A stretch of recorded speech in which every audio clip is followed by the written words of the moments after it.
All right, we will call this meeting to order since we're recording it. That seems like the thing to do. Welcome to the regular school board meeting on Monday, August 17th, 2020. This is a virtual meeting and folks are tuning in via live stream at the link that is available on our school website and through some recent social media posts as well. I would entertain a motion to consider and adopt the agenda. I so move. Lokenskard. Okay, we have a motion and a second. All those in favor, we'll do a roll call. Vicky? Aye. Dixon? Dixon, aye. Tim? Lokenskard, aye. John? John Carlson, aye. Tracy? Stewie, aye. Bill? Aye. Leonard, aye. Motion carries unanimously. We would consider requests to speak on the agenda as we are doing this via live stream. If there are any emails to our COVID email, or Sarah, if you have heard any responses prior to the meeting, we could try and address those. Or as always, Superintendent Gronseth is super fast to get back to those emails evening of a lot of times. So we will move forward and approve the consent agenda. It is part of the packet that everyone's seen. If we have a motion or any discussion. What if I just have a question? This is Tracy. Yeah. So Mrs. Engeldinger, the two kids that had the diploma that we're awarding this month, were those, I mean, how does that work? Were they just two kids that were doing summer school and just kind of made that up? Or how, you know, or don't tell me we didn't forget them the first time around, I don't think so. Nope. And I apologize, but I'm thinking since their names are on the agenda that I probably shouldn't speak to that. Okay. Well, congrats. I know, it's exciting. So Ben, should I take this opportunity? I think, yeah, let's go ahead and call that out of the consent agenda specifically. Yeah, sure. I am excited to announce the graduation, the receiving of a St. Peter High School diploma for Elliot Cox and Thomas Wilson. They have met all the state requirements of the state of Minnesota, as well as the school board of St. Peter schools. Congratulations to those two boys. Absolutely, congratulations. I move to approve the consent agenda. John Carlson. And Thomas Lokenskard, second. met all the state requirements. Mr. Chair, this is Board Treasurer Carlson. I know you can see me, but all the books are in order, so for the month. Excellent. Thank you very much. Any further discussion? Yeah, I'd like to ask that we get an update on providing daycare assistance for the school workers, teachers, and paraprofessionals, cafeteria workers. I just would like an update on what we're doing with that. I think we can do that later. Yep, later in the agenda. Hearing no further discussion on the consent agenda, we'll take a roll call vote. Vicky? Baker, aye. Drew? Dixon, aye. Tim? Lokenskard, aye. John? John Carlson, aye. Tracy? Stewie, aye. Bill? Aye. And I vote aye as well. Leonard, aye. So that is unanimous. We have two action items tonight. The first has gone to both the calendar committee and the return to school committee this week, and both committees recommended that it come before the full board, which is consideration to approve a revision to the 2020-21 school calendar, which the school board always reserves the right to do. And because of COVID and the governor's recommendations and planning, we are bringing this to you now.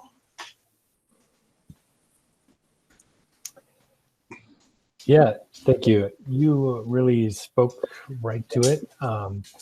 There are so many things that need to be planned for, and we want to make sure that staff has the training that they need to really be successful with this year and have some time to plan ahead and get the training that they need and have opportunities to work with their colleagues on developing both in-person lessons and online lessons and those for distance learning.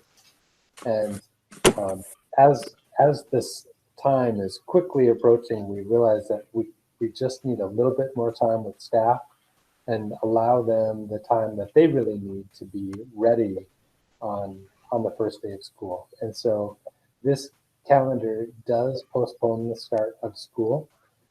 Conferences would be held on September 4th and Tuesday, September 8th, with the first day of school being Wednesday, September 9th. We have had several conversations with our staff, with administration, and with our union leaders before we brought this to you.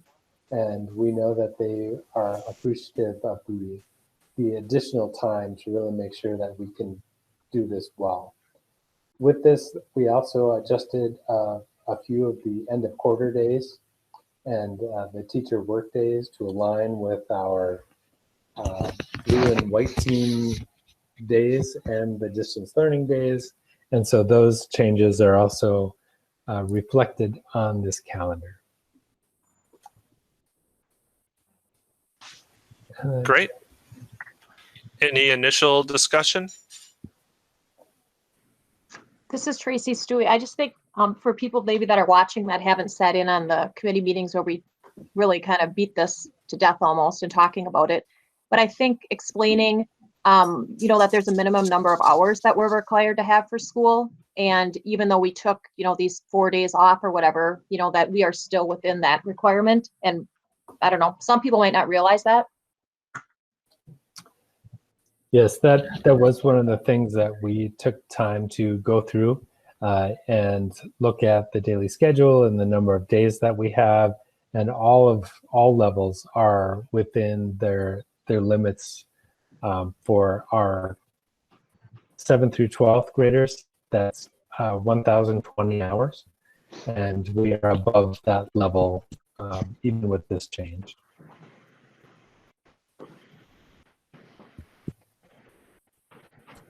All right, this is John Carlson. Are the semesters pretty balanced, or quarters pretty balanced, or how far?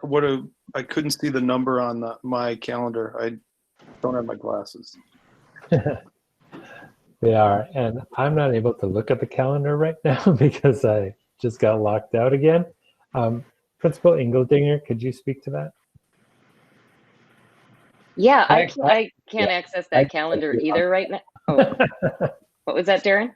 I said I can actually do it. Okay, thank you. yeah. Thank you. Yeah, I went through and based on the AD schedule and balanced those out, worked all those numbers. All the quarters, hypothetically speaking, if we stayed in hybrid all year long, are very balanced, both the A and B day. The first quarter of the year, which I believe you're asking about, is potentially a little bit, or I think it's 2 days shorter just because of a K-12 approach to back to school conferences. That would be just a little bit shorter because of that. Should I attempt to share the screen with the calendar on it, or just skip that? Yeah. All right.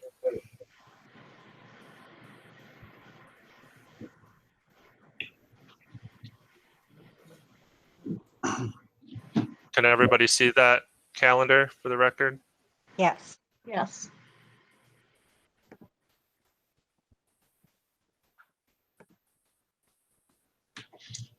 And just as an aside, I have a work colleague whose wife is in a metro district, and the first day that their high school students will be in person is September 28th. So districts are doing a lot of different things. Yeah, I did mean to mention that we're seeing school districts all across the state and all across the nation really putting off this beginning of school because we recognize that our staff really need some more time together to be able to start. People may not realize that most of the time teachers come in just 3 days before the start of the school year. And this year being so different, we really wanted to allow them some more time to dig in and plan well. And this is Hager. I'd also like to state that I've had a lot of questions from parents about, will this extend our end of the year days? No, it will not, because we meet all those hours that we need to for the state. It will not extend out, right? Correct. Okay. I have high hopes that next summer is going to be the most amazing summer ever. Just 75 degree sunny days and hugs for 3 months. Chairman Leonard, Yeah. I was able to pull it up on my thing, and normally we list how many days are in a quarter next to like the end of the quarter or whatever. My copy that I have does not have that on there. Could we add that? I'm seeing it on the calendar PDF that's hosted on the stpeterschools.org site. Okay, I got to go to that site then. So Drew, is that on the school website then, not on our board? Correct. Oh, I mean, that's what I'm looking at right now. okay. Let me see if it reflects all the changes.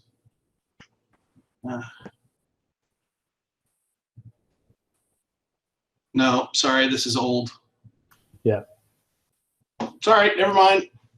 We can update it with those numbers though. Yeah. That'd be great. Is there anybody that was going to speak to this agenda item? Is somebody monitoring that email or before we make a motion?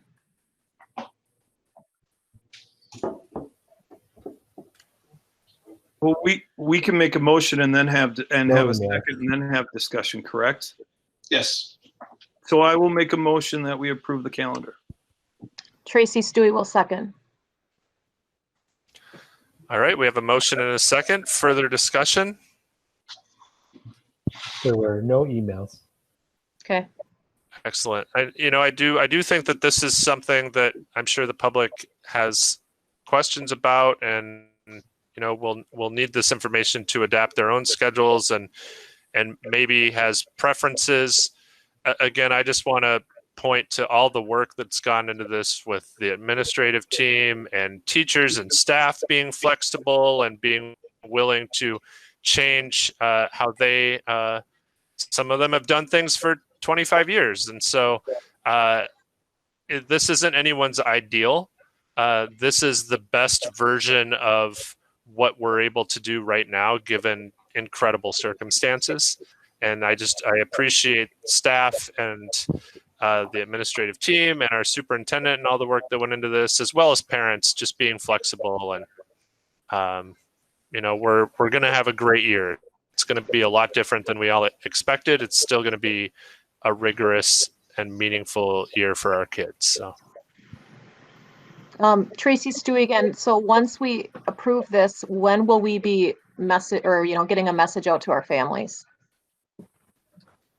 We'll start right away. Okay.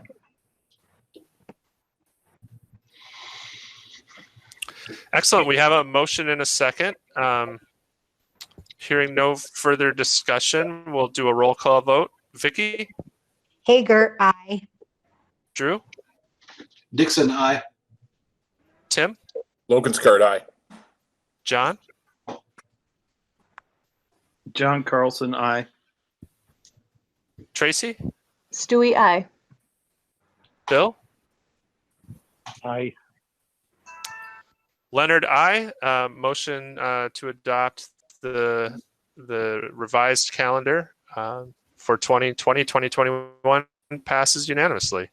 Our second agenda item tonight, consider approval of a temporary change to school start and end times. This was also discussed in committees this week, and I will turn it over to Superintendent Gronseth to brief the whole board.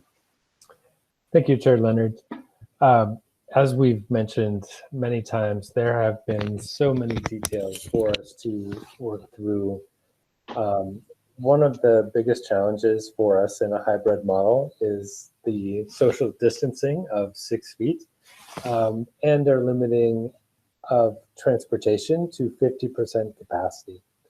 And so when we look at how do we bring kids to school and do that within the guidelines of the state, we realized that we really needed 2 tiers of transportation to be able to bring kids in and bring them back home. And there had been some conversation prior to COVID about having a later start for our secondary students. And so sometimes within challenging situations lies opportunity.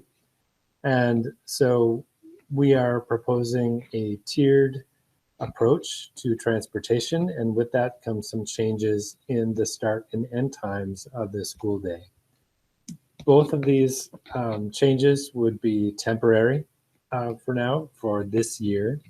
And the elementary times, the start time is about the same, 8 o'clock, and ends at 2:30. And then the middle school and the high school actually start at 8:30. And then they would end their days. The high school would be ending at 3:10 and the middle school at 3:20. The time difference there is to allow our buses time to get loaded up at the high school and then go to the middle school and pick up those kids. So our elementary students and our secondary students would be riding at separate times. So we also have a reduced exposure between our elementary students and our high school students, just with COVID in mind as well, trying to keep those sites a little bit separated. So with this comes a change in our minutes per day, getting back to Member Stewie's comments earlier about the 1,020 hours that is required.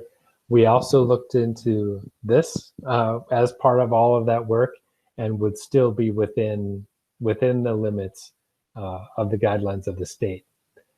And so we have been working again with our union leadership to make sure that we could do this. We are in the process of working on a memorandum of understanding because at the elementary level, there are some changes to specialist time within this schedule. And so teachers' preparation time, which by contract is 50 minutes, would be 40 minutes, but we are providing that extra time at the end of the day. So within a school day, they have more preparation time than is called for by the contract, but it's just at a different time. And then we're also providing some added preparation time for part of Friday as well. So we'll continue to work with that. Bringing it to you for consideration was the next step.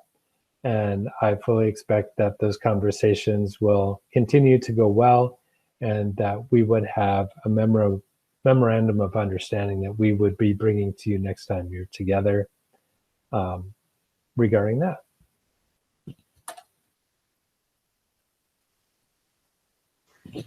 Great. Any questions? Discussion?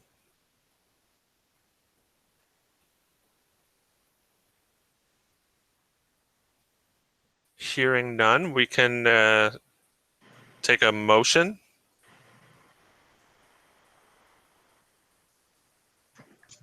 Tracy Steele will make a motion to approve the time changes as proposed. Thank you, Tracy. Vicky, did I hear you second that or not? Yes, Vicky Hager, I'll second. Excellent. Any further discussion, questions?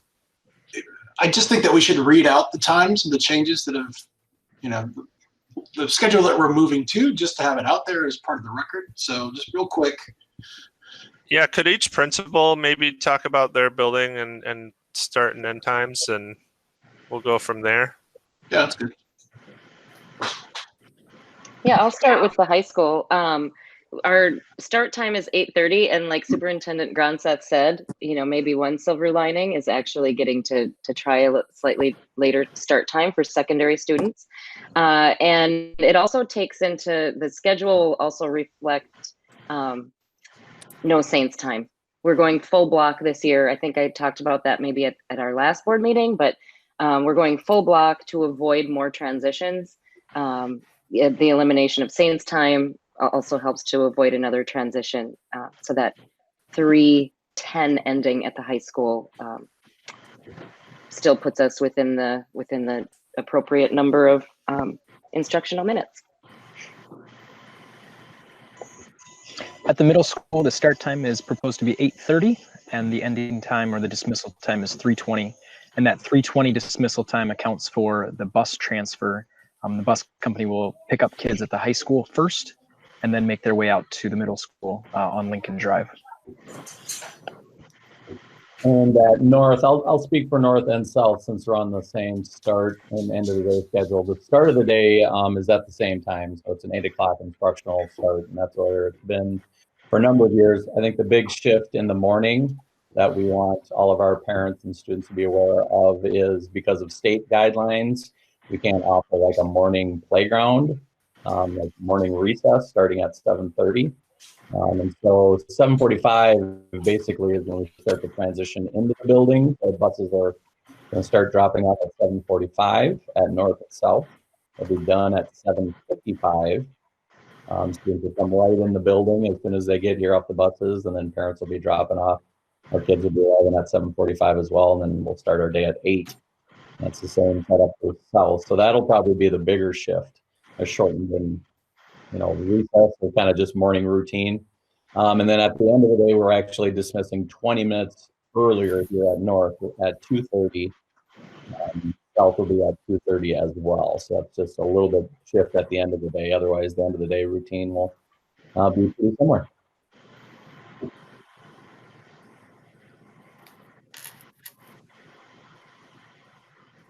I'm guessing 18. Oh, I'm sorry. I was waiting for you, Doreen. So in early childhood, because our days are 2.5-hour blocks, we'll continue with that. So our times will not be changing. We'll continue with an 8:15 to 10:45 block, and then an 11:45 to 2:15. So there will not be any time changes for preschool, but we will have some adjustments with drop off and pickup as far as our protocol.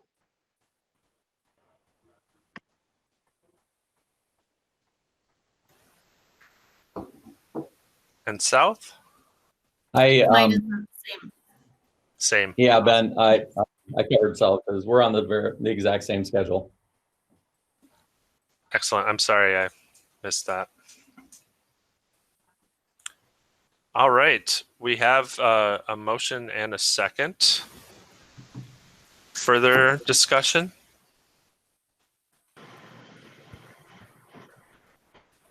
All right. Well, let's do a roll call vote. Vicky? Hager, aye. Drew? Dixon, aye. Tim? Lokenskart, aye. John? John Carlson, aye. Tracy? Stewie, aye. Bill? Aye. Leonard, aye. Motion to approve the temporary change to school and start and end times for the coming school year is approved unanimously. We are in informational items now. So moving to the school year co-curricular schedule. We'll turn that over to our activities director, I assume. Right, Jordan? That's correct.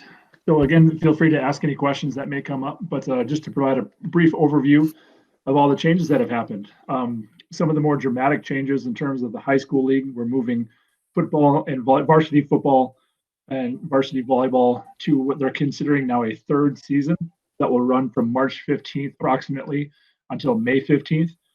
And then the traditional spring sports will get moved from approximately May 15 until early July. Knowing full well the implications of that, the unknowns of what that will mean for student participation, we'll deal with that as we get to it. We're looking to keep our middle school activities in the same, essentially the same time frame within that spring. But getting back to the fall, some changes that they made. So football, for example, and volleyball will be able to practice in a condensed window. And we have parameters on what that can look like. We're still running a middle school football and middle school volleyball schedule in terms of practices, but they will not travel. It's strictly intramural, and they will practice on days that they are in school. For example, if Johnny goes to school on Monday and Wednesday, he will practice football on Monday and Wednesday. So that is applicable to middle school volleyball, middle school football. Our traditional 7-12 programs, such as girls tennis, girls swimming and diving, cross country, and soccer, those have seen a reduction in the number of games and competitive weeks. So we're playing a strictly in-conference schedule for those. We're not sure about what state tournament play could look like, if anything. We're just thankful that we have an opportunity to do that. Today was the first day of practices, and certainly some growing pains and some changes and getting a whole boatload of kids in a condensed space in a small amount of time. There's some things that we'll work through, but our coaches are bought into what we need to do. Very thankfully, and it speaks volumes to our coaches over the summer as well, with our strength program and those that were involved in anything in the school. We didn't have any cases revolving around that, so that's a testament. A lot of other schools had to shut down. So again, we can take those practices and apply them to the fall. So those are just some updates on the varsity levels. In terms of co-curriculars, we're still working through logistics on how we can best offer things like 1X play. Obviously, that's not until the winter, but things like speech, mock trial, all of those really important activities. Just in terms of what does that look like for kids that aren't in school that day. We're looking at an additional kind of activity bus, so to speak, to get kids to the middle school and high school for those events on days that they do not have school. Another big consideration, we are moving what was the spring play is now going to move to the fall. So we're working through things like licensing where we would be able to broadcast those plays. But again, it can be a relatively expensive endeavor to purchase viewing rights to those types of things. But those are considerations, again, opportunities for kids to get involved. And even when they're not in school on those days, they still have an opportunity to come in. And if that's the carrot that keeps them going, I think it's incredibly important. And that's why it was so important to keep those middle school activities going in the fall, just to provide that carrot when it's harder to maybe stay motivated when you're not there around your teachers every day. So again, schedules completely changed. So it's been a process. We're still working to get information out to families. Some logistical challenges that we're working through. Not allowing families into the middle school pool for as spectators. That's a dramatic change, and it's been met with resistance, certainly, and that's totally expected and understandable. Also, limiting the capacity for the middle school fields to 250 people. The conference has made a decision to allocate 2 passes for each individual on the junior varsity and varsity teams, so we can best limit that, and traveling teams are provided an opportunity to see those games as well. Again, it's a challenge, it's different, it's not ideal. Fortunately, we have the systems in place to live stream those events at the middle school field with the new 6-slot cameras that will be installed by then. But again, we're working through those challenges. It's not ideal. We're fortunate that they're able to compete. It was great seeing kids out there today. But again, it's going to be a work in progress, and tremendous respect to Mr. Bachman and our coaches and Barb Regner for getting the ball rolling on some of those things. So yeah, it's exciting, but certainly a lot of changes and a lot of changes to come. I can't speak to any winter changes as well. They have not made decisions on that. I would expect some sort of a condensed season, but we have had no information from the high school league in that regard. So happy to field any questions if you have any, but yeah, we're thankful we can still compete.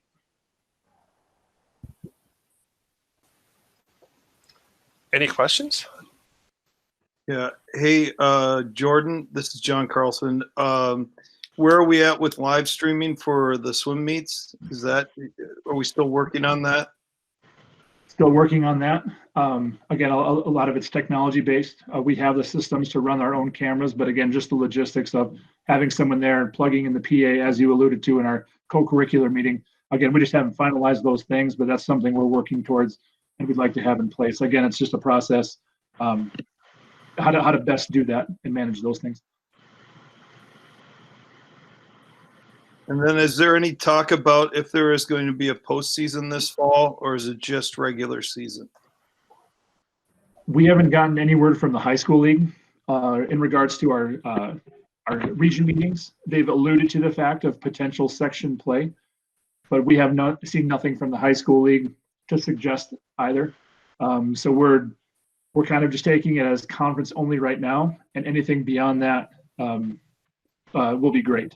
But I just don't, I can't speak to any state tournament or section play beyond that, just because we don't know.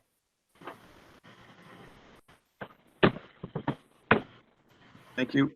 I just have a comment. I just appreciate all the work you have done for this. I mean, it must be just mind-boggling. So I appreciate, and I'm sure everybody does, the work you guys have put into this. Thank you. Team effort. Yeah. This is Tracy Stewie. Echoing again what Vicki said. You do a great job communicating with your coaches, and you just never can hear that enough. So that's good. A question I kind of had was, and I don't think it was in there last year when I was registering my kiddo, they had some of those like mental health screening questions in there about, have you been down, depressed, or hopeless, all those kind of questions. So my question is that just enough? They're just getting put in there, or is any of that like a flag for you that you would then refer on to somebody? Or are they just collecting data, or why are we asking that? It's a great question. It's part of the Minnesota State High School League health questionnaire. So again, that's something that's dictated by the state. And again, it provides what maybe wouldn't be a flag otherwise that we wouldn't have received before. And for a lot of those situations, and not like mental health in particular, a lot of it, you're not necessarily going to refer a student on to a medical professional. However, it allows for that door to be open between that student athlete and their coach. If it's, in starting that dialogue on how they can best meet those needs. Again, mental health is going to be a huge component of activities this year. Far beyond just athletics, but anything that can get a kid involved. They need that connection with a director or an advisor in addition to their teachers. So again, to that point, it is a high school league directive that is included in that registration process. However, we can use that as a data point and start to facilitate those conversations. Okay, thanks.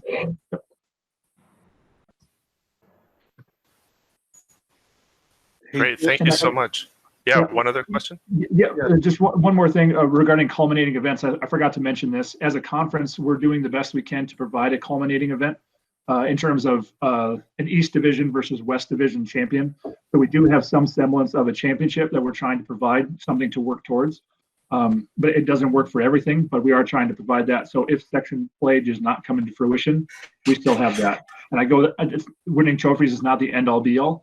However, it is nice to have that recognition of success beyond just regular season games. So that is just an additional fact. But feel free to ask any questions or comments as you see it. If you see our kids not doing the correct things out on their fields, certainly let me know. But again, we're doing the best we can with what we have, and it's just going to take a little time. And I think provide a good barometer of what it's going to be like when we have kids back into our buildings.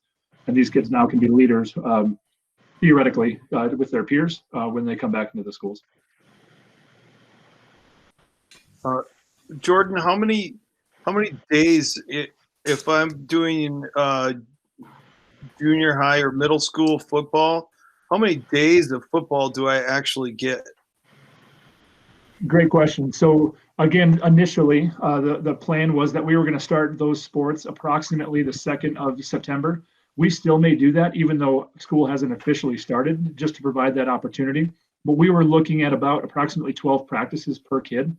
By the time you practice every day, and they would end essentially around MEA. Most of our fall sports, even the varsity ones, will end around or before MEA, and this would kind of fit in line with that. But to that point, and I forgot to mention, we did reduce our activity fees for each because we had a 30% reduction in the number of seasons. it was basically a 30% reduction in the fee for those activities. So for example, if a fee of $105 went down to $75, and our typical fee of $45 for 7th through 9th grade went down to $30. And to your point about those intramural activities, middle school volleyball and middle school football, that's been reduced to $20. It provides something coming back because it's a very large cost to run those programs, even on a smaller scale without travel.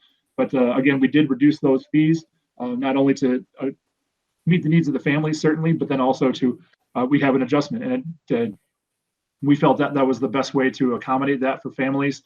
I'm certain we'll see an increase in scholarship requests at some point, but we just haven't seen that spike. And because now we're essentially missing out about 150 registrants between football and volleyball, so our fall numbers are going to be significantly lower. So it will be very interesting to see over the course of the year what our MDE report in terms of Title IX reporting will look like, just based on that things got shifted around and what that does for our spring sports that are now running into the summer. I think it puts kids and families in a challenging spot. Hopefully they choose school athletics and school opportunities because we are an extension of the classroom, but other opportunities are going to be available. So we'll offer what we can and where we can and make the most of it, and we'll go from there. So. Thank you so much. Excellent. Well, we really appreciate all the work, and it's great to be able to have a season with everything that's going on. So, into reports, building principals. All right, just to be clear, I am representing all the building principals this evening. I repeat to Mrs. Elke, all the building principals.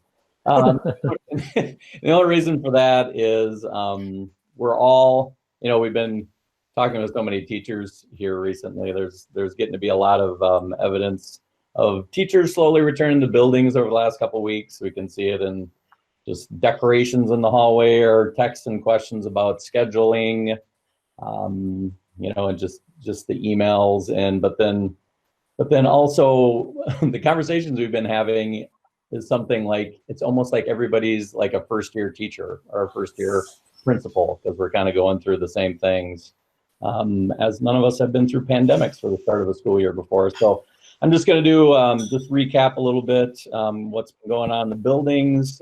Summer school and SAC finished up just last week. So I believe we had K-12, about 160 students, I think, all the way through all our summer school programs.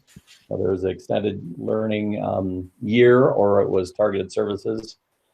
So that went well. And just a reminder, that was a hybrid approach to learning. So we had students on and off, kind of an A-B day approach, so that we could be kind of get some formative information on how a setup like that may work. And that leads nicely into our workshop training. That'll have a lot to do with blending learning or hybrid learning, like how do we manage students both learning in person and learning remotely at the same time. So good number of our summer school teachers are also our coaches that will be helping to train during workshop week. We have a lot of powerful insight to have from summer school. Like I mentioned, the only thing going on at North all summer was the SAC program, and that went really well. They had about 3 or 4 classrooms that they were using here at North. And so now it's been pretty quiet to start out this week with no students in the building, but luckily Jordan's program was able to balance that out a little bit with seeing students out on the practice fields at the high school. So it's always great to see students in the building, as it was made for that. We are really quickly finishing up our initial data collection. So as all of you know, we've been sending out information and surveys and Google form links to get everybody's intention of what are their plans for returning to school. The big one is collecting and pinpointing the amount of families who are most planning on distance learning only. And we're trying to figure out we're balancing our sections and our homerooms based on that information. So we're still trying to provide kind of a balanced approach to getting that schedules finalized and those homerooms finalized.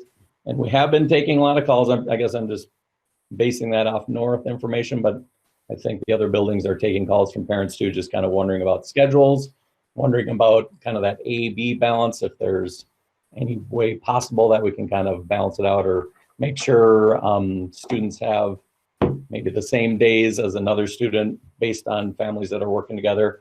We'll certainly try to do the best we can to make the program work for all families, but I know that's certainly going to be a scheduling challenge. So if you have any questions about that, feel free to keep sending emails or calls. We're planning on getting that information out, like I said, as soon as possible, as soon as we get the A-B schedule figured out in Infinite Campus.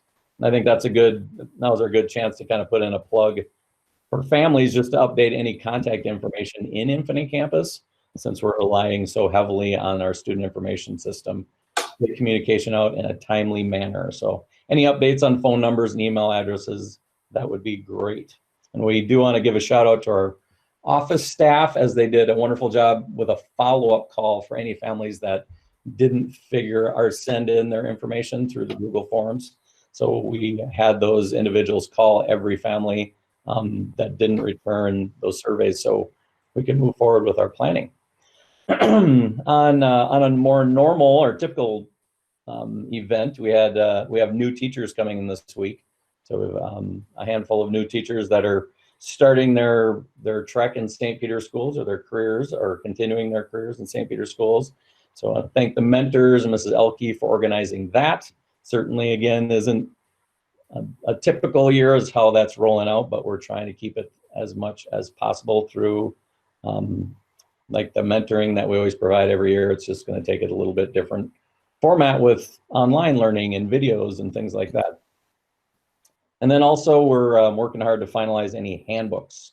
We usually, this is actually the board meeting that all of our building handbooks get sent to you on, but we're going to have to append all of them with protocols and practices based on COVID expectations and a safe return to school. So we're working on those, and those should be finished up here within the next couple of days to share with some of our leadership teams. So in the last item I want to share is just want to thank the custodians. The buildings look really shiny and ready to roll. They worked in overtime early in the spring, and now we're certainly getting to some of those projects that we don't always have time to get to, but the buildings are looking great. Now we just need to get the teachers and get those students back in here, get back and roll. So that's all the updates across the buildings I have. Great. Thank you very much. Any questions about any of that? All right. Thank you very much, Darren. We turn it over to our superintendent of schools for Mr. Gronseth's report. Thank you, Chair Leonard. Well, as Darren has said, this has been an extraordinarily busy month so far. After receiving guidance from the state, we've been working through details of our reopening plan. And when we talk about those details, think about every aspect of our typical school experience. All of it had to be reconsidered, from what it looks like when a student is getting ready to leave for school in the morning, talking about putting together some COVID screening kits that we'll be sending home with refrigerator magnet of questions to ask before you go to school in the morning, to how we ride the bus, to how we approach school and enter school and walk down the hallway, what it looks like in the classroom, and getting breakfast and cleaning schedules and cafeteria practices and childcare. So many details. And I really want to thank everyone that has been involved in making these plans. I know that it has been countless hours of work, and I so appreciate this team and everything that they've done. I do want to talk about childcare just a bit. I know Dr. Soderlund and others have had some questions, and so I just wanted to share a little bit more information about that. It was one of the questions on the survey that we sent out to families, asking if child care for tier 1 workers was something that they would need. And I do want to be clear that this is tier 1 workers as defined by the state. We've expanded that a bit to include school district employees, because we know that our employees are there for our students and our families. And so we want them to be able to have childcare as well. So Tammy Skinner has been working nonstop to prepare for providing this tier 1 workers childcare. And it is free during the school day on the days that they aren't in the school. So there's the in-person days, and then there's distance learning days, and the childcare is available for tier 1 families on the distance learning days. That is free of charge during the school day. There will also be before and after childcare available for a fee. And Tammy, I know you're in the meeting, so if I start going astray, please jump in and stop me. We will be providing this childcare in a few different places. Most of it will be at the community center, but there will also be a few spaces at North and South. So there we have capacity for about 60 students at the community center in several rooms there, and then capacity for 20 students at North and 20 students at South. So right now we'd be able to provide for about 100 students a day. I think this is enough capacity to cover the need, but time will tell. Fridays, when everyone is on distance learning, childcare will be at the elementary schools. And then again, the before and after school is available for a fee for families. Tammy, do you have anything that you would like to add to that? You did a great job of covering everything.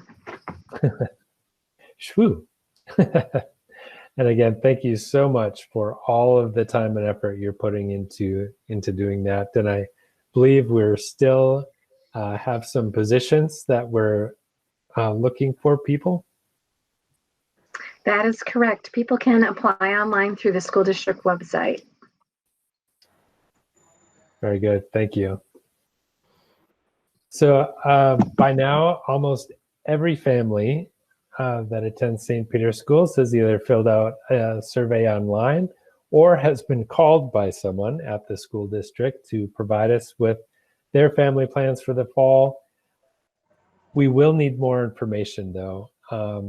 We will need to know the specifics behind those choices that were indicated. There's registration materials for childcare as well. Tammy, do you want to let people know where they can find that? Yes, people can go to the school district website and then click the Community and Family Education tab. And underneath that, you'll see a listing for Saints Overtime, which is our new name for school age care. Thank you. And of course, we will be looking for transportation information and food service and all the information that is typically collected at the beginning of the school year. So please be watching for a request for that information.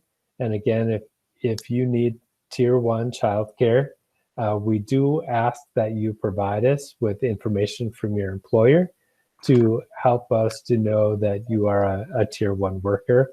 Or if you work for the school district, we can have HR talk to Tammy and let them know that you are an employee. So even with all the details that we still have to work through, we are looking forward to the start of the school year. It will be different. It's not going to be perfect. We're likely going to have to make some adjustments once we get going. But we are so excited to have our students and staff back in the buildings again and to have our buildings humming with activity like they should be. And that's it. Thank you so much, Superintendent Gronseth. Any questions? Yeah, Ben, this is Tim. I have a question.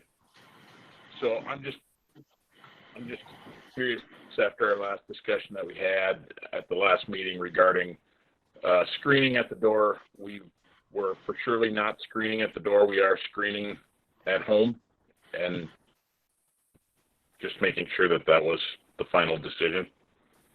Right.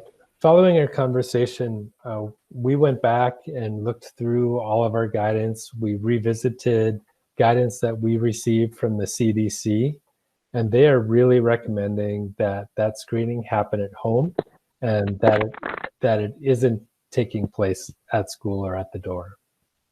Okay.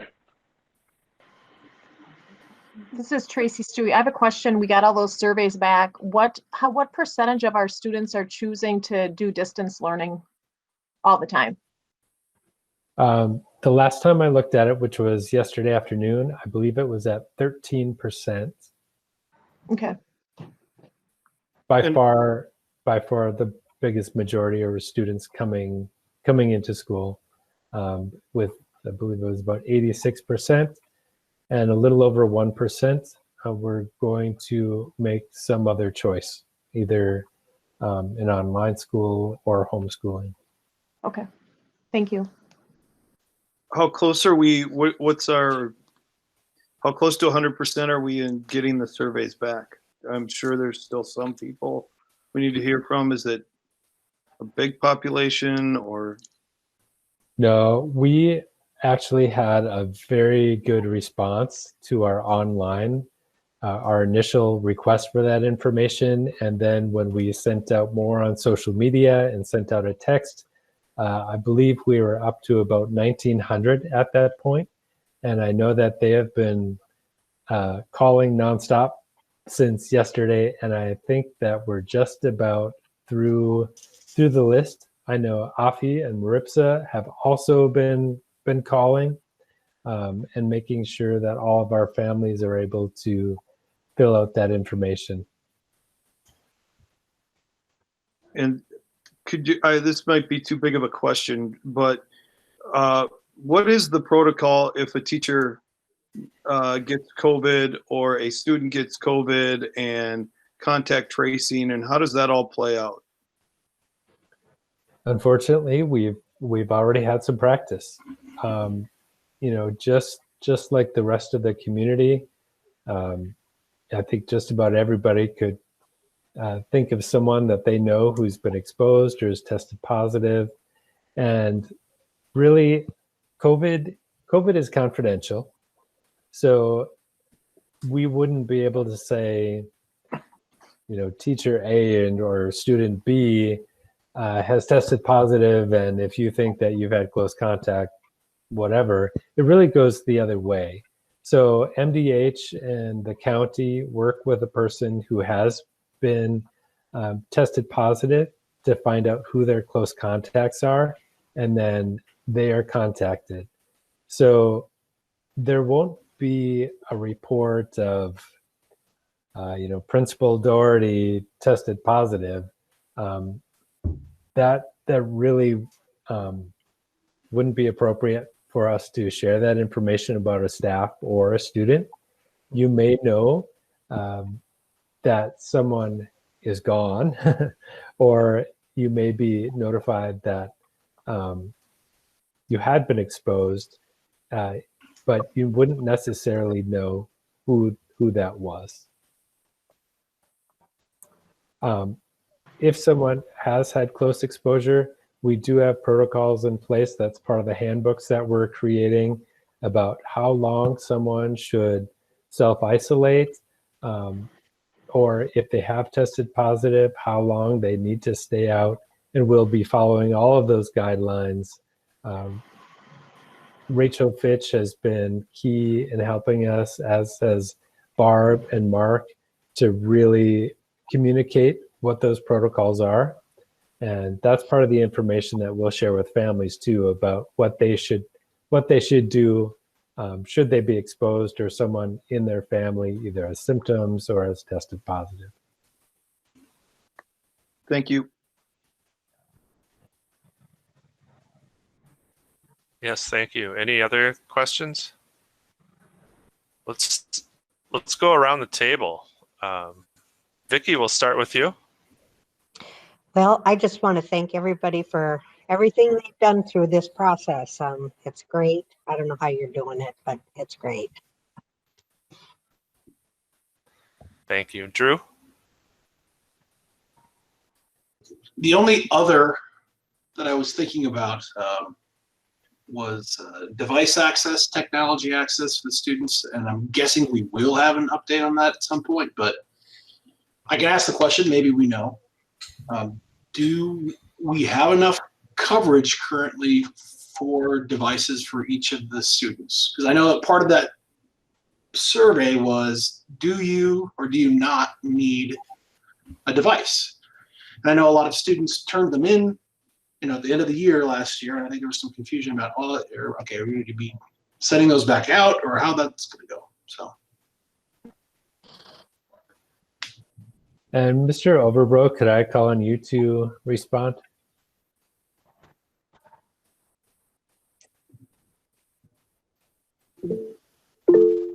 Oh.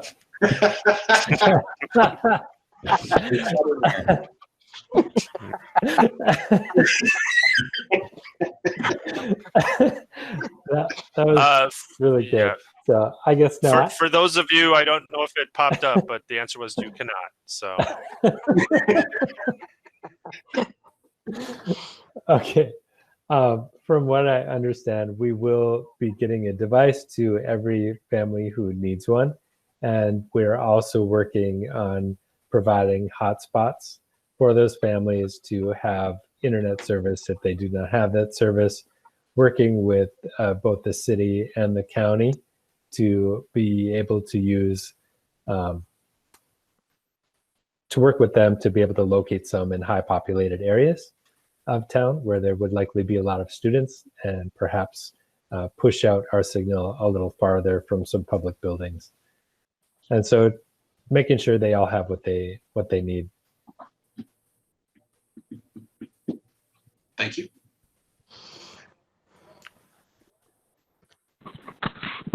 Excellent. Tim?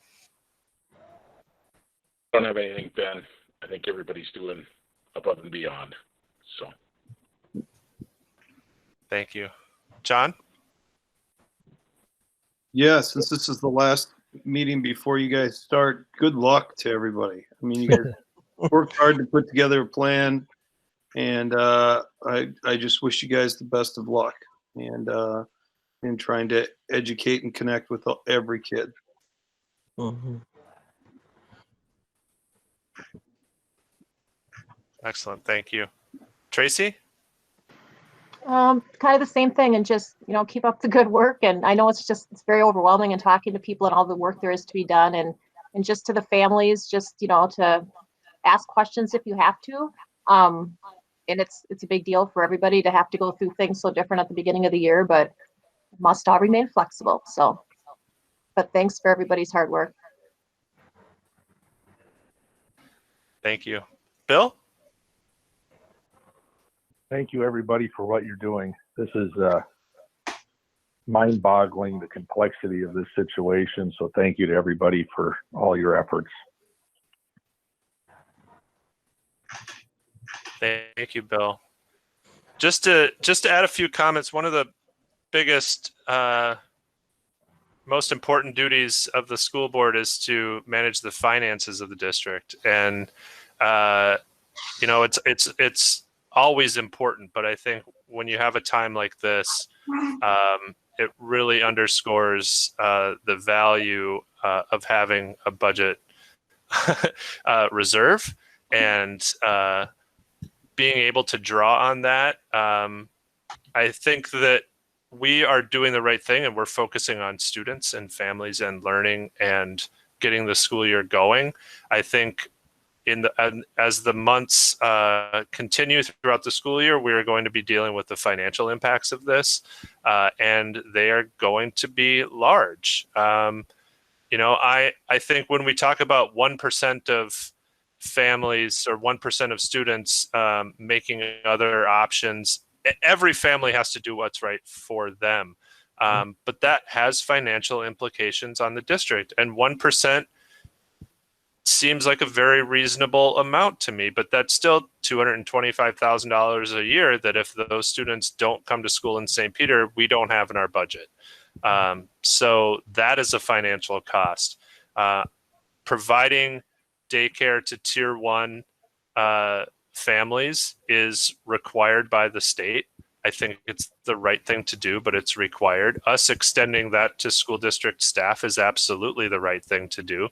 That's going to come at a cost. You know, our consent agenda tonight, we approved some additional hires to address cleaning and COVID and all of this. And this is something that we absolutely need to do and will do, but we can do in part because of the work that this district and this board has done over the last decade to make sure that we had a budget reserve.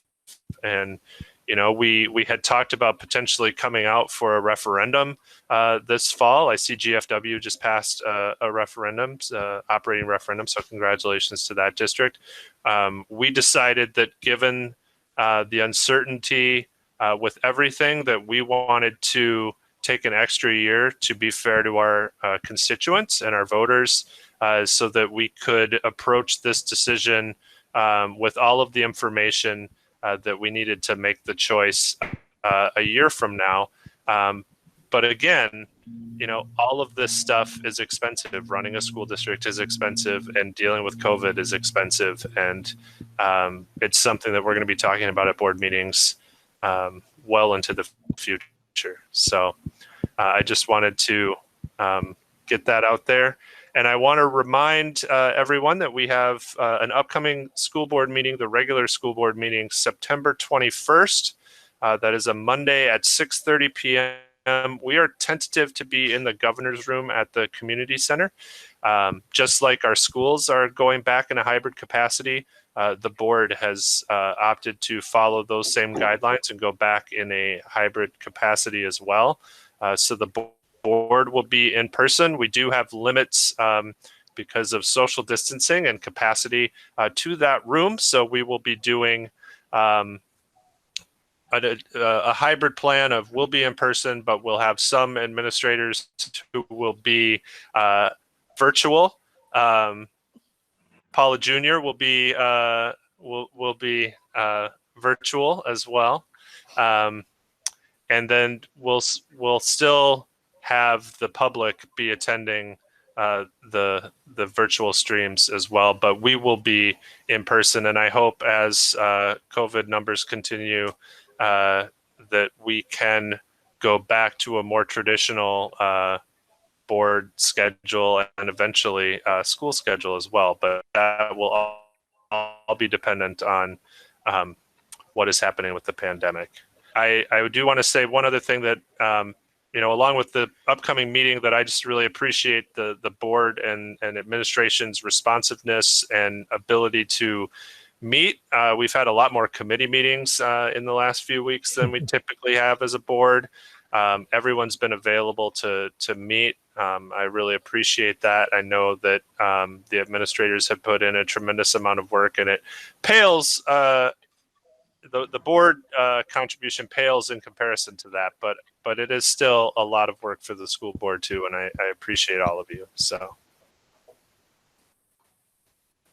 thanks, everybody. Do we want someone else to keep talking, or we could also adjourn as well?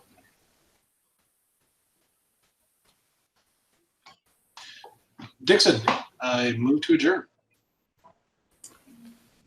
Excellent. In it. We have a motion and a second. We'll do a roll call.